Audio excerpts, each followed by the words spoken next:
Bismillahirrahmanirrahim. Dear students, I am your Islamic teacher Asfa. Today we will study the topic the rights of fellow human beings. Boys, who are fellow human beings?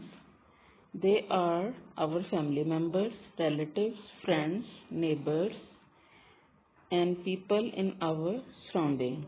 Islam has fixed the rights and responsibilities of each individual as that every single member of society gets justice. In Arabic, it is called Hukukul Ibad, which means rights of fellow human beings. We can know its value by a hadith. Holy Prophet ﷺ said, the rights of others are a compulsory duty and you should fulfill these before you appeal to Allah the Almighty for your own rights. کہ دوسروں کے حقوق ادا کرنا ہم پر ضروری ہے اس سے پہلے کہ ہم اللہ تعالیٰ سے اپنا حق مانگیں، اور اس سوسائٹی میں، اس معاشرے میں رہتے ہوئے ہمارے ایک دوسرے پر حقوق ہیں جن کو پورا کرنا اللہ تعالیٰ نے ہم پر فرض قرار دیا ہے، اور ان حقوق کو حقوق العباد کہتے ہیں۔ اب ان حقوق میں سب سے پہلے آتے ہیں the rights of parents. Parents are the only ones who undergo great hardships and do everything they possibly can to bring up their children without expecting any reward. This is why Allah the Almighty has given priority to the rights of parents both in Hadith and Holy Quran. It is obligatory to look after parents, and neglecting this duty will not be forgiven by Allah the Almighty. The Holy Prophet ﷺ said, "May that person be disgraced and humiliated." He repeated this sentence thrice. People asked him who he was talking about. He replied, one who has aged parents and does not look after them and hence does not enter a paradise. اس سے ہمیں پتہ چلتا ہے dear students کہ parents کے ہم پر کتنے زیادہ حقوق ہیں۔ اس دنیا میں لانے والے ہمیں پیرنٹس ہی ہیں، ہمارا براٹ اپ کرنے والے، ہمیں ہر چیز پرووائڈ کرنے والے ہمارے پیرنٹس ہیں، اور اللہ تعالیٰ نے اتنے امپورٹنٹ ریلیشن شپ ہونے کی وجہ سے ان کے بہت زیادہ رائٹس رکھے ہیں، اور یہ بچوں کی اولاد کی ڈیوٹی ہے کہ ان کا ٹیک کیئر کریں، ان کا خیال کریں۔ قرآن اور حدیث دونوں میں یہ اس بات پر بہت زور دیا گیا ہے۔ جس طرح سے بچوں پر پیرنٹس کے رائٹ ہے، اسی طرح پیرنٹس پر بھی بچوں کے رائٹس ہیں۔ Children are one of Allah's blessings for parents, so they should thank Allah on their birth, whether the newborn is a boy or a girl. If they can afford, they should perform عقیقہ۔ اولاد اللہ تعالیٰ کی بہت بڑی نعمت ہے، اور کسی کے گھر اگر بیبی بوائے ہے یا گرل ہے تو انہیں اس کو خوش دلی سے ایکسیپٹ کرنا چاہیے، اور اسلامک سیریمنی ہے کہ چھوٹے بچے کی ہیڈ شیونگ کی جاتی ہے اور اس کو ایک گڈ اسلامک نیم دیں۔ It is the duty of parents to bring up their children in the best manner, guide them well and give them good education, for as the Holy Prophet ﷺ said, of all the things a father gives his children, a good education and training is the best.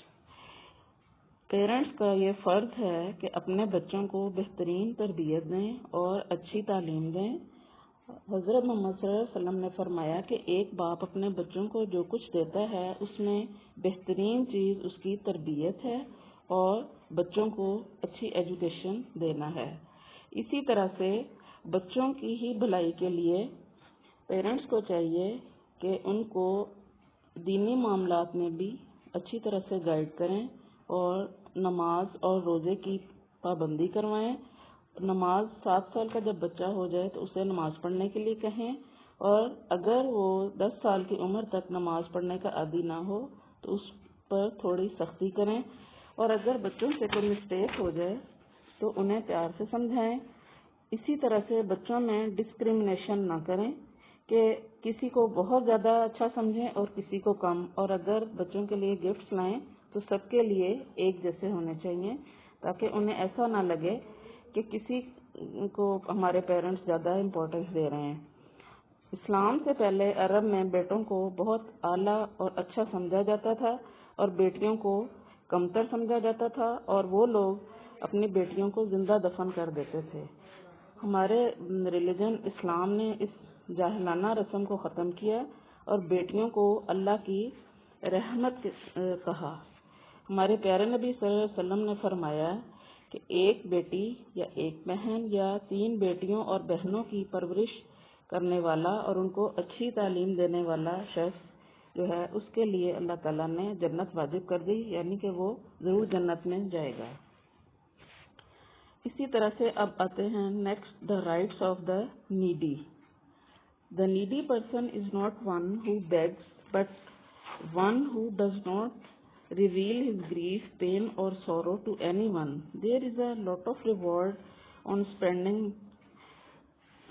money on such people.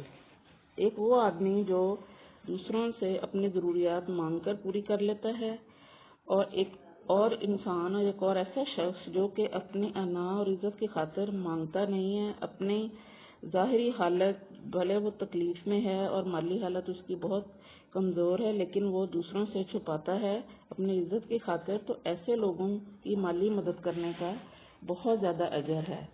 Our holy Prophet sallallahu alaihi wasallam said, "The one who strives for widows and needy is comparable to the one who endeavors and struggles in the way of Allah and the one who prays all night and fasts during the day."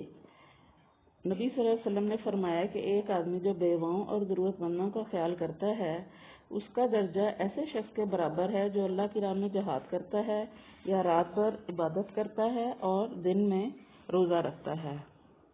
تو dear students, ہمیں ان سے پتہ چلتا ہے کہ society میں رہنے کے لیے ہمیں ہماری بہت سی رسپانسبلٹیز ہیں اور ایک دوسرے پر بہت زیادہ حقوق ہیں جو کہ اللہ تعالیٰ نے ہم پر فرض کیا ہے کہ ہم ان حقوق کو پورا کریں۔